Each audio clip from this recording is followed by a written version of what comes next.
Nou kyk jy, kom stop hier by Japie vir ander goeders, toe vang ek hom op die job, nee. Hy's besig om saad te dip, met 'n Seedknock 2 van AgriSemble. Dit so lank terug het ons video's gedoen van daai goed. Kom ons kyk of hierdie saad dip masjien actually in praktyk werk. Japie, hoe lyk dit? Dit is self. Nou vang ek jou om regtig op die job, nee. Ja, helemaal. Sê gou vir my, jy hierdie AgriSemble masjien wat ek jou kry toevallig, dis jy nou besig om die goeders te dip. Hoe werk dit vir jou? Maak my lewe baie makliker. Jy kan enigiets opsit, jy hoef iets te vat wat in die maatskappy kom nie, jy kan enigiets opsit wat jy wil. En 2,5 tonne uur, so dit wat jy kan plant, kan jy mix. Nou, sê my, wat is jy nou besig om te mix hierso? Apron Celeste Cruiser, Ja. Slurry en dan my soja inoculant vir die tweede bak. Wat jy hom daar hardop, so, wat jy dan basically hier doen is, jy gooi hom hier, is die een, en dan jou inoculant is in die ander ene, nee. Okay. Nou, ek het nog 'n tande dispenser ook, maar ek het nou probeer wat ek opsit nie.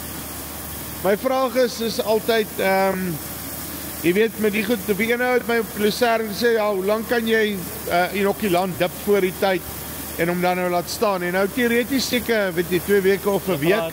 Praat van die goed is veilig tot op 21 dae, maar jy met die knoppies nou sien, omdat ek dip en plant. Ek wil net sê, die beste is, verskil. as jy elke dag soos wat jy kan plant, kan mix, heel beste, nee. Ja, ons mix in die oggend, mix van 6 tot 8, dan plant jy die hele dag van saad uit.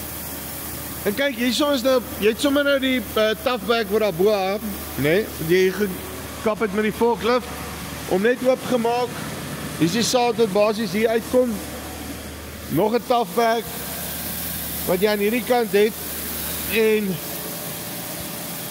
yes, maar hy koud hom mooi, nee. Ja. Jy het al met 'n klomp saadkoudmasjiene gewerk, happy met die ene? Baie happy, maklik om te stel, geen BSD's wat sak maak nie, net 'n knoppietjie maak vir hom, maar maklik om te kalibreer. Einde van die storie. Ja, maar simplicity is key. Ja, Piet, dankie. Okay, so, AgriSemble, se Seedknock 2. Daar kan jy sien, daai ding werk, nee, okay, luister die alle grappies op 'n stokkie. Ek dink een van jou belangrikste goeders is, hoe later jy kan end, hoe beter is jou resultate op die einde van die dag. Maak net sin, jy werk met lewendige goed. So, as jy belangstel, linkjie bo of hieronder, kom met hulle in kontak. Dis die van Farm Spice af, tot volgende keer. Groete.